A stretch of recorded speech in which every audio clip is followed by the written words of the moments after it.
기무사의 계엄 검토 문건들이 한민구 전 국방부 장관의 지시로 작성됐다는 진술이 나오면서 파장이 커지고 있습니다. 한편 송영무 장관은 계엄 문건 처리를 놓고 또다시 진실 공방에 휩싸였는데요. 관련 내용 배상훈 서울디지털대 경찰학과 교수 김태현 변호사와 함께 짚어보겠습니다. 네, 안녕하십니까? 네. 자, 어제 국회 국방위원회에서 계엄령 문건의 작성 배경과 경위를 놓고 치열한 공방전이 벌어졌습니다. 계엄령 검토 문건이 단순한 검토 문건이냐 아니면 실행 문건이었느냐. 자, 여야의 공방이 드셌는데요. 영상으로 먼저 보시겠습니다. 기무사 문건이 계획대로 시행됐다면 아마 계엄을 기획한 이들이 바라는 대통령이 당선되었을 것 같은데 어떻게 생각하십니까? 그게 바로 쿠데타입니다.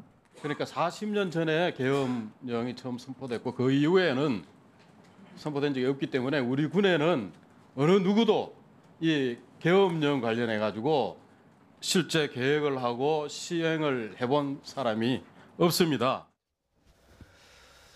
예, 특별수사단이 구성이 돼서 이제 수사가 시작이 됐습니다만은 국회에서는 아직도 이 문건을 놓고 쿠데타냐 아니면 단순한 계획이냐 여기에 공방이 이어지고 있습니다.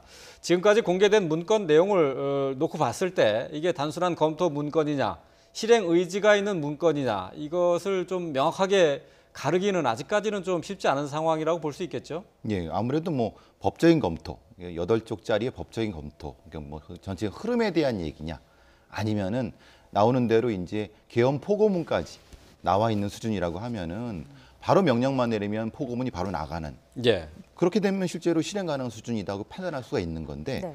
그걸 이제 검토만 했다라고 하기는 애매하지만은 구체적으로 이제 지시를 했다. 이거는 아직 밝혀진 바가 없기 때문에 좀 논란이 많이 되는 부분입니다. 예. 예. 그 내용을 좀 살펴보면 특히 미국 정부로부터 승인을 받는다 이런 내용을 봤을 땐 좀 실행 계획을 뒷받침하는 부분이 아니냐, 그 증거가 되지 않냐 이런 얘기도 있어요.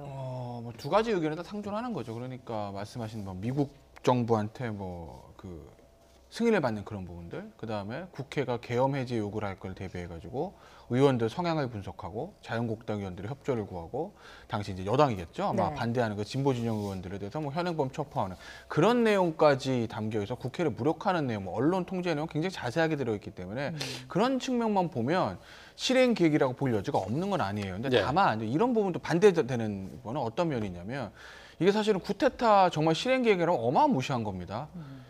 정권이 바뀌었어요. 그럼 이거 어떻게 해야 되죠? 이거 완전히 없애야 됩니다. 그런데 이걸 사실은 당시 이제 촉불 대통령 탄핵 결정 난 이후에 별로 이제 소요 사태가 없었거든요. 예, 예. 그러니까 본인들이 생각했던 군이 들어갈 여지 자체가 아예 상황이 만들어지지 않은 거죠. 굉장히 조용했으니까요. 네. 그럼 우리가 이렇게 해서 쿠데타 준비했는데 이거 못 하게 된다. 그럼 어떡하지? 이거 어떻게 해야 됩니까? 이거 문서 파기해야 됩니다.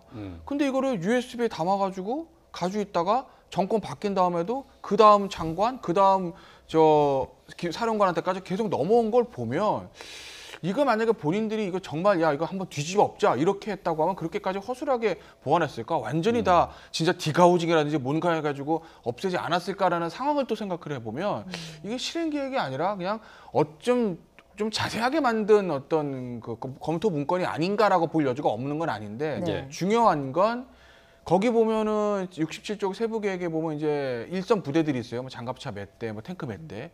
이 일선 부대들한테 지시가 내려갔느냐 이게 제일 중요한 거죠. 왜냐하면 이 문건이 당시에 3월에 만들어졌거든요. 그럼 예를 들어서 탄핵 결정 나기 한 6개월 전에 만들어둔 거만 모를까? 바로 직전에 만들어둔 거기 때문에 네. 정말 실행할 계획이 있었다고 하면 준비를 했을 겁니다. 예. 그렇지 않겠습니까? 그러니까 아마 일선 부대에 어떤 지시가 내려가고 그 일선 부대에서는 어떤 움직임이 있었는지 이게 가장 중요한 어떤 결정적인 포인트가 되는 거죠. 어쨌든 지금 드러나고 있는 것은 아주 자세하고 구체적인 세부 계획이 이렇게 드러났기 때문에 이게 실행 쪽에 좀 더 무게가 있었던 것 아니냐 하는 쪽에 의심을 좀 더 많이 하고 있는 게 아닌가 그런 생각이 듭니다. 어제 국회 국방위원회에서는 계엄 문건을 만든 실무자들이 한민구 전 국방부 장관의 지시로 문건을 작성했다 이렇게 진술을 했습니다. 영상을 통해 보시겠습니다. 그럼 이 문건에 지시한 사람은 아까 이제 기 처장님 말씀은 한민구 장관이 검토하라. 그건 맞습니까? 예, 저도 그때 이제 조윤천 전 사령관께서 저하고 우리 기우진 그 당시 수사단장을 같이 사령관실을 불렀습니다. 이거는 장관께서 어떤 이중한 사항을 고려했을 때 이수령하고 계엄 관련해서 어떤 법적인 절차라든가 이런 걸 한번 검토해라고 지시하셨다. 세부 계획까지도 한번 검토해 보라고 하셨나 보죠. 한민구 장관이. 그러니까 작성하셨겠죠. 뭐 세부 계획이라고 이렇게 딱 사령관이 그렇게 이야기는 안 하셨는 같은 기억인데 하여튼 그런 그 절차를 한번 검토해보라고 저희 둘에게 임무를 주셨습니다. 저희들이 이제 세부 저 자료 만든 그 배경은 이제 8장짜리 원본을 만들고 나서 혹시 이제 사령관이 장관께 보고할 때 뭐 궁금 사항이 있거나 또 어떤 그 질문이 있을 때 보시라고 만든 참고 자료. 상세 답변 자료, 참고 자료. 예. 네. 자, 당시 국방부 장관이었던 한민구 장관이 계엄령 검토 문건을 만들라고 하는 지시가 이제 국방위원회에서 이렇게 진술을 통해서 나왔는데 말이죠. 이렇게 되면은 한민구 전 장관에 대한 뭐 소환 조사는 불가피한 것이고, 좀 더 구체적으로 어떤 생각에서 이런 지시를 내렸고 또 더 위선은 없는지 여기에 대한 수사가 핵심이 되겠죠. 그러니까 장관께서 이제 한민구 장관이 단순 검토 지시인지 네. 아니면은 이것이 기무사한테 이 얘기를 했을 때 기무사가 만들 수 있는 상황에 대한 것까지를 염두에 둔 건지 아니면은 그냥 이제 단순한 문건 차원, 그러니까 검토 차원의 것인지가 참 모호합니다. 저분 지금 말씀하신 것도 모호한 건 그렇습니다. 그러니까 법적인 검토를 해봐라. 그러니까 본인들은 어떤 말씀 자료에서 기본적으로 이제 그 질문이 들어올 때 대응할 수 있는 걸 이제 세부 자료를 했다라고까지가 얘기를 하니까 근데 거기까지 구체적으로 할 수가 있느냐? 왜냐하면 병력 이동이나 이런 것까지 구체적으로 할 것까지를 얘기한 거는 그건 지시사항이 없었는데 원래 근데 기무사의 그 업무 방식이 그렇다라고 하면은 사실 이 부분은 논란의 여지가 분명히 존재할 수 있습니다. 알고서도 그렇게 했다고 하니까. 근데 그 부분까지는 이제 그럼 대질 신문을 해야 되겠죠. 장관과 기무사령관과 소강원 차장까지 다 해서 해야 되면 무엇인가 나오지 않을까 싶습니다. 네. 일단 또 선포 주체를 보면 대통령뿐만 아니라 권한대행도 가능하게 하지 않았습니까? 그렇게 된다면 청와대도 어느 정도 교감이 있지 않았을까 이런 예상도 가능한데요. 그다음에 청와대 그 부분이 교감까지라고 보는 건 사실 현재는 모르는 것 같고, 그러니까 이런 부분들이 있어요. 그러니까 이제 원래 계엄 편람이 있습니다. 네. 그 합참인의 계엄 편람 그걸 이제 그대로 가져와서 좀 구체화시켰으면 사실 이게 뭐 쿠데타 모의계라 볼 수는 없는 건데 원래 이제 계엄 편람이 있으니까 거기 없는 내용들이 들어가 있다는 거 아니겠어요? 그러니까 거기 없는 내용 중에 대표 중에 하나인 게 이제 포고문 얘기를 하는데 포고문도 편람에 있는 걸 그대로가 가져온 게 아니라 밑에다가 보면 대통령 괄호하고 권한대행 이렇게 하거든요. 계엄 편람에는 당연히 대통령이 돼 있겠죠. 근데 당시에 이제 대통령은 직무정지 상태고 황교안 국무총리가 권한대행이니까 그걸 상정해서 이제 권한대행이라고 쓴 건데 그러니까 당시 상황을 상정해서 만든 문서는 맞습니다. 그거는 뭐 권한대행이라는 단어 보면 그건 뭐 당연히 나온 건데 권한대행이라는 단어가 있다고 해서 황교안 전 총리한테 전해서 물어서 저기 이름 써도 될까요? 뭐 이렇게 했다고 볼 수는 없는 거죠. 그 부분은 좀 더 살펴봐야 되는 부분이에요. 계엄 검토 문건 관련해서 저희가 이제 그래픽을 통해서 정리한 화면이 있는데 그 내용을 다시 한번 좀 보면서 좀 살펴보도록 하죠. 이게 이제 기무사의 문건이 즉시 실행 가능한 수준이냐 하는 부분에 있어서 지금 말씀하신 것처럼 계엄 사령관은 이제 육군 참모총장으로 지금 그렇게 돼 있어요. 이게 과거와는 좀 다른 형태고요. 역시 이제 계엄 발표자도 말씀하신 것처럼 대통령 권한 대행으로 이렇게 이름만 비어진 상태로 이 선포문이 준비가 돼 있었단 말이죠. 이제 이 부분이 사실 의심을 사기에 충분한 부분이다 이렇게 볼 수 있는 거죠. 그러니까 문건상으로는 굉장히 많은 검토를 한 건 맞아요. 그러니까 말씀드린 대로 원래 이제 계엄 사령관 같은 경우에는 사실은 누구로 지정하는 건 아니에요. 대통령이 이제 임명을 하게 되는 건데 대부분 군대 서열 1위 합참의장이 한다고 하죠. 왜냐하면 합동참모본부에 계엄과도 있으니까요. 그런데 당시 이제 합참의장은 육사 출신이 아니라 삼사 출신이고 그래서 육구참모총장으로 딱 명칭한 거에 대해서 뭔가 육사 출신으로 한 이제 국내 이제 육사 마피아들 간에 뭔가 어떤 다른 의도가 있는 건 아니냐는 이제 의혹을 사고 있는 거고 말씀하신 대로 이제 권한대행 그런 부분들도 어쨌든 당시의 상황을 염두에 둔 거고 합참에서 만든 계엄 편람에다가 플러스 알파 좀 더 나간 부분이 있는 것이기 때문에 그렇기 때문에 뭔가 너희들이 굉장히 많은 것을 검토를 하고 구체적으로 준비한 것 아니냐라고 이제 보는 건데 문건상으로 보면 그럴 여지는 충분히 있습니다. 너무 자세하고 쓸데없는 부분들이 많아요. 그래서 문건상으로 보면 이들이 뭔가 다른 의도를 가지고 있는 거 아닐까라고 의심할 여지는 분명히 많습니다. 근데 다만 정말 그것이 실행하려고 했었는지에 대해서 아까 말씀드린 대로 이게 예하 부대에 얼마나 내려가서 준비가 됐느냐 이 부분이거든요. 그러니까 한민구 국방장관 자 시작해 라고 전화가 내려갔을 때 바로 부대에서 일선 부대에서 병력을 동원해가지고 여의도하고 광화문에 쫙쫙쫙 장갑차하고 탱크하고 특전사 부대를 배치할 수 있을 정도로 실행 준비가 됐는지 예. 어디까지 내려가는지 그걸 봐야 되는 거죠. 그건 사실은 당시 예하 부대하고 국방부 또는 합참 사이에 오갔던 기무사죠. 예. 기무사 사이에 오갔던 전통 무대라든지 어떤 그런 것들만 확인을 하면 예. 저는 뭐 충분히 어느 정도 입증할 예. 수 있지 않을까 예. 보고 아까 이제 앵커 말씀하신 청와대와의 어떤 교감이나 이런 부분에 대해서는 지금 군 특별주단에서 어떤 걸 보고 있냐면 당시 이제 기무사령관하고 국방부 장관의 동선을 보는 거예요. 차량 이동일지. 만약에 이게 대통령한테 당시 권한대행한테 허가를 받는 거라면 이거 전화를 안 하거든요. 이런 거는 갑니다. 왜냐면 이 전화로 위중한테 어떻게 얘기하겠어요. 그러니까 당시에 이 문건 만들어져 작성 당시에 그 기무사령관이나 국방부 장관이 청와대라든지 총리관관에 들어간 사실이 있는지 그 동선들을 지금 파악을 하려고 하는 거죠. 예. 네. 자, 이런 가운데 송영무 장관과 기무부대장 사이에서 계엄 문건 처리와 관련해서 진실 공방이 벌어졌습니다. 먼저 영상 통해서 확인해 보겠습니다. 군인으로서 명예를 걸고 한 인간으로서 양심을 걸고 답변드리겠습니다. 장관님께서는 여러 가지 업무를 소관하시기 때문에 기억이 안 날 수도 있고 해당 실장들도 자기 소관 업무가 아니면 기억이 안 날 수 있습니다. 그렇지만 저는 기무사령부와 관련된 장관님 말씀이기 때문에 명확하게 기억을 합니다. 그러나 유수령은 잘못된 것이 아니다. 법조계 문의를 해보니 최악의 사태를 대비한 계획은 문제가 될 것이 없다고 한다. 장관도 마찬가지 생각이다. 다만 직권남용에 해당되는지를 검토하기 바란다. 제가 장관께 그럼 다시 묻겠습니다. 지금 민 대령께서 하신 말씀은 사실이 아닙니까?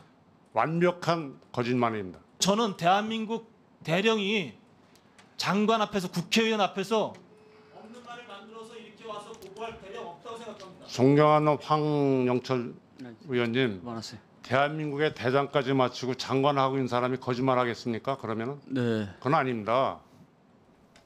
그렇게 장관을 갖다가 그렇게 얘기하시면은 안 됩니다. 예. 네, 공개석상에서 하극상으로 비춰줄 수 있는 장면까지 연출이 됐습니다. 결국 본질은 계속해서 말씀을 해주셨지만 계엄령 문건을 누가 작성했고 또 실행 의도가 있었느냐 이 부분 아니겠습니까? 네, 지금 저 상황은 뭐냐면 7월 9일 날 장관께서 이제 그 나머지 14명을 모아놓고 예. 차장부터 해갖고 실국장 모아놓고 지금 저분까지 포함된 부분에서 여러 가지 그냥 댓글 부분부터 시작해서 여러 업무에 대한 얘기를 하셨다는 겁니다. 예. 그러니까 하셨는데 문제는 이제 저분은 자기 업무니까 기억하고 있다. 그리고 기무사 대령 정도니까 내용을 다 타이핑해갖고 가지고 있다. 네. 그래서 그걸 보면서 지금 얘기하지 않습니까? 예, 예. 그런데 이제 장관은 아니다. 자기는 그런 적이 없다. 라고 하니까 이거는 진짜 진실 게임이 되는 거고 조금 그 기무사 대령은 당시에 이제 그 내용을 구체적으로 보면서 얘기하니까 조금 이제 진실성이 높아지는데 근데 그렇다고 장관이 거짓말했다고 볼 수는 없는 게 왜냐하면 자기는 절대 그런 적이 없다고 해버리니까 지금 상황은 7월 9일 상황입니다. 대책 예, 회의를 예. 하는 상황에서의 부분이기 때문에 저거는 밝혀질 수 있다고 봅니다. 왜냐하면 예. 참석자들한테 이제 다 대지를 하면은 내용이 나오겠죠. 예. 그러니까 이달 7월 9일이란 예, 말이죠. 그렇죠. 그러니까 송 장관도 사실 기억을 못하기는 좀 쉽지 않아요. 시일이 좀 가까운 얘기인데 이렇게 완벽하게 서로 다른 얘기를 하고 있다는 것은 이게 뭘 얘기하는 건가요? 결국은 책임의 문제가 되겠죠. 만약에 지금 상황은 뭐냐면 기무사에서 상세한 보고를 안 했다는 거를 송영무 장관은 얘기하는 거고 예. 그러면 저기 기무사 쪽에서는 자기들은 다 책임을 다 했다는 겁니다. 예, 예. 만약에 지금 이제 특별수사단의 조사가 들어오게 되면 누군가는 책임을 져야 되는데 예. 그 책임 문제 때문에 진실 공방이지 근데 지금 발언 내용의 진실 공방의 핵심은 그러니까 이 계엄령 검토 문건에 대해서 잘못된 것이 아니다라고 얘기를 했고 또 하지만은 직권남용의 그런 우려가 있기 때문에 여기에 대해서는 검토해봐야 된다라고 했던 송영무 장관 자신의 그 발언 내용에 대해서 지금 서로 다른 얘기를 하고 있는 거예요. 이게 왜 중요한지는 모르겠어요. 핵심적으로 근데 이제 송영무 장관은 기본적으로 자신은 이제 기무사에서 얘기 보고한 부분이 있는데 네. 보고를 그냥 지나치는 듯이 얘기한 부분이고, 그러니까 이제 기무사 쪽에 무엇인가 이제 책임 있다는 쪽으로 이제 몰고 가려고 하는 것 같고, 그거 실질인지 아닌지 모르겠지만은 그렇지만은 기무사 쪽은 아니라는 거죠. 우리는 다 보고했고 최선을 다했다라고 하는 거니까 저건 분명히 이제 밝혀질 수 있을 겁니다. 근데 지금은 이제 논란이 되는 부분이죠. 자, 장관이 문제 없다라고 얘기를 했었던 부분이 그 부분에 대해서 송 장관이 저렇게 민감하게 반응하는 것은 어디에 있다고 보십니까? 근데 뭐 기무사의 이제 책임을 떠넘기려는 것이냐, 아니 서로 이제 책임 공방으로 이제 보는 시각도 있긴 한데요. 그걸 저도 모르겠어요. 방금 전에 앵커 그렇게 말씀하셨잖아요. 그게 뭐가 중요한지 모르겠다고. 저도 사실 같은 생각입니다. 당시에 송 장관이 이 문건을 중요하게 생각했고 중요하지 않게 생각, 뭐가 중요한 건가요? 사실 어쨌든 문건이 밖에 세상에 나오고 수사를 통해서 그 문건에서 그 당시에 있었던 사람들이 무슨 의도를 가지고 했는지 이게 중요한 거 아니겠어요? 어차피 송 장관 같은 경우에 문건 작성 당시에는 뭐 야인이었기 때문에 이 문건의 문제에 대해서 아무런 책임이 없는 사람입니다. 그렇기 때문에 저는 내부적으로 회의할 때 송 장관이 야 이거 정말 중요한가, 이거 제대로 해야 되라고 했는지, 아니면 야 이거 뭐 괜찮으니까 너무 걱정하지 마 이렇게 했는지, 저는 그게 중요한 건 아니라고 보고, 다만 이제 이 문제가 왜 자꾸 나오냐면 송 장관의 그간의 어떤 행동이 약간 문제가 있어서 그러는 거예요. 그러니까 예를 들면 그러니까 어디서 좀 실마리를 찾아 저도 좀 헷갈립니다. 왜냐하면 누군가는 지금 거짓말을 하는 거거든요. 예를 들면 이 문건에 나오는 경위를 좀 보시자고요. 기무사에서는 충분히 5월, 3월에 전부 다 보고를 했다는 거예요. 전부 다 보고를 했다고 합니다. 근데 송 장관은 그걸 딱 가지고 가가지고 청와대에다 바로 본거한 게 아니라 청와대 회의석상 임종석 실장이나 정의영 안보실장이나 조국 민정수석이나 기무사 개혁에 관한 회의실장에 구두로 보고했다는 거죠. 구두로 보고해서 뭐라고 했냐면 촉불 집회 때 이 계엄령에 관한 기무사 문건이 있었는데 별거 아닙니다. 이렇게 얘기했다는 거죠. 어쨌든 촛불 집회하고 계엄령이라는 두 단어가 나왔습니다. 근데 제가 이걸 왜 말씀드리냐면 대선 기간에 집권 당시 대표였던 지금도 대표 추미애 대표가 계엄령의 문제를 한번 꺼냈었거든요. 그리고 이철희 의원이 올 초에 위수령에 관한 문건을 공개한 적이 있습니다. 그건 뭐냐면 한민국 국방장관이 1차로 제시했던 국방부 법무관실에서 작성했던 굉장히 추상적인 문건이에요. 그렇다고 보면 한민국 송영무 국방장관이나 아니면 임종석 실장이나 조국 민정수석이나 머릿속에 계엄령과 촉불 이 두 단어는 굉장히 파괴력이 있는 단어라는 걸 당연히 알지 않겠습니까? 그런데 송 장관은 그 문건을 다 보고 청와대에 가서 보고할 때 문건 아예 말을 안 하는 것도 아니고 구두로만 슬쩍 던졌다. 그걸 들은 청와대 핵심 참모들은 그래? 하고 그냥 지나갔다. 그러고 있다가 4개월 있다가 이 문건이 세상에 나왔다. 이 흐름들을 도대체 어떻게 봐야 되는 거죠? 더군다나 이 문건이 많은 것이 아니라 기무사는 거 말에 의하면 두 부가 있는데 한 부는 송 장관한테 주고 오고 한 부는 파쇄했다는 거 아니겠습니까? 송 장관이 가지고 있는 문건이 유일한 문건이거든요. 근데 이게 이철희 의원 통해서 세상에 나왔다. 이 부분 때문에 과연 당시에 송 장관은 왜 그렇게 청와대에다 제대로 보고를 안 하고 4개월 동안 묵혔는지, 청와대 핵심 참모들은 그 촉불령과 계엄령의 그 엄중한 단어를 듣고도 왜 그냥 흘려보낸 건지, 이 부분에 대한 것들이 지금 명확히 밝혀지지 않기 때문에 송 장관의 말이 계속 꼬이고 본인들 그 참모들 모여놓은 데서도 뭐 거짓말 했느니 많이 하는 이런 진실고방까지 나오게 되는 거죠. 어제 이제 국회 국방위에서 지금 논란이 됐었던 부분은 뭐 크게 뭐 두 가지로 이렇게 대별을 해볼 수 있겠는데, 조금 전에 이제 보신 것처럼 지난 9일에 있었던 발언 내용, 송 장관이 계엄 검토 문건은 뭐 그렇게 문제될 것은 아니다라고 했던 발언 부분, 그리고 이제 3월 달에 보고를 받았을 때 5분 동안 얘기를 했느냐, 20분 얘기했느냐, 이게 또 말이 엇갈리거든요. 이게 이런 것들은 사실 뭐 진실을 가려내기가 그렇게 어렵지는 않은 문제라고 좀 보여요. 뭐 아이패드 같은 거를 동원해서까지 군사보좌관께서 그걸 또 그 즉시 확인을 해줬다고 하는 부분이니까 누군가는 분명히 거짓말을 하고 있는 겁니다. 근데 의도가 뭐냐라는 거죠. 왜냐하면 의도라는 것은 5분과 20분 차이는 그런 거죠. 상세한 보도. 그러니까 충분히 장관한테 이해시킬 정도의 보고를 기무사령관은 했다라는 거고, 그러면 분명히 장관은 알고 있는 상태이기 때문에 기무사령부는 책임이 없다라는 쪽으로 지금 기무사령관은 말씀을 하시는 것 같고, 근데 장관께서는 아니다. 5분 정도니까 그걸 알 수가 없다. 그냥 놓고 가라고 했다 정도면은 나는 적어도 책임이 없고, 이게 조금 의도가 좀 생기는 거는 기무사령부 쪽에서 무엇인가 은폐하려고 하는 그런 의도가 있지 않는가라는 쪽으로 이제 뉘앙스를 보내고 있는 거죠. 말하자고 하면. 근데 정확히 기무사령부가 거짓말하고 있다는 얘기는 하진 않지만은 내용의 판단은 그 부분이라고 보여집니다. 그러니까 슬쩍 흘리는 것의 첫 번째 그 시작은 기무사령부다. 라고 하는 쪽으로 장관은 얘기를 좀 그렇게 가시려는 것 같고, 물론 그것이 아주 구체적인 의도가 있는 건 모르겠습니다. 이게 이제 전체적인 발언의 맥락은 그런 것 같습니다.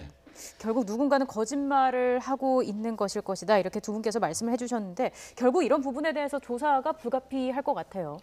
사실 이게 조사의 본류는 아니에요. 그러니까 조사의 본류 가장 중요한 건 뭐 이런 거죠. 그 문건에 왜 그렇게 문건을 작성했고 당시에 과연 당시에 뭐 황교안 권한대행이나 박근혜 전 대통령에게 보고가 됐는지 부분 그리고 네. 제일 중요한 일선 예하 부대에 정말 지시가 내려가서 진짜로 이거를 실행하기 위해서 만든 건지 아니면 좀 자세한 검토 전에 그 부분이 제일 중요한 거고 그 이후에 그러면 이 문건이 세상에 공개되는 그 4개월간의 과정에 무슨 일이 있었는지는 본류는 아니에요. 본류는 아니지만 다만 그 부분에 대한 것들은 기무사 개혁의 문제와 그리고 이 문건이 공개되는데 뭐 다른 의도가 있지 않을까 하는 그런 의혹들이 있으니 그 부분을 그 부분에 대해 말끔하게 해명하기 위해서 왜 송영무 장관과 이 4개월 동안 이 문건을 들고 있는지에 대한 어떤 수사 얘기가 나오는 거죠. 예. 사실 뭐 기무사령부는 국방부 장관의 직접적인 지휘를 받는 부대인데요. 국방부 장관과 기무사령관 또 현재 기무부대장 충돌하는 모습을 보는 국민들은 상당히 좀 불편합니다. 자, 이 부분에 대한 독립수사단의 철저한 수사가 있어야 되겠습니다.